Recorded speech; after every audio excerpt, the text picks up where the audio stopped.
Sir କଣ ହଉଛି ଏଇଟା? କଣ ଲାଗେ? କଣ ଗୁରୁବାର ଦିନ ସନ୍ଧ୍ୟା 7ଟାରେ ସେସନ ରଖା ହେଇଛି ଆଉ ଜଣେ ସାର୍ଙ୍କ ସହିତ? ହଁ ଆମର ପା ସେଇଟା ଗୋଟେ ପିଲାମାନଙ୍କ ପାଇଁ ସେ ସାର୍ ଗୋଟେ ମୋଟିଭେଟର ଜଣେ କଣ ମୁଁ ମୋଟିଭେଟ କରିପାରୁନି? ନାଇଁ ଆପଣ ସାର୍ କରିପାରୁଛନ୍ତି କିନ୍ତୁ ଆମେ ଗୋଟେ ପରିଚୟ ଅଟଲିଷ୍ଟ ଗୋଟେ ଜଣେଇବା କଥା ନା କିଏ ଆସୁଛନ୍ତି ମାନେ କୋଉଠୁ ଆସୁଛନ୍ତି କଣ ସିଏ ଆପଣଙ୍କୁ ଜଣାଇନି ନା।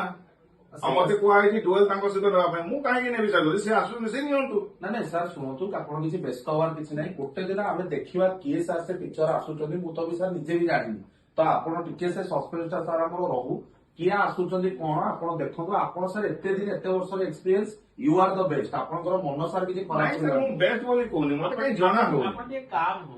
ଆପଣ ବ୍ୟସ୍ତ ନହିଁ ବସନ୍ତୁ ଏଠି ଜଣେଇବା କଥା ନା କିଏ ଆସୁଛନ୍ତି ମତେ ଟିକେ ଜଣାନ୍ତୁ।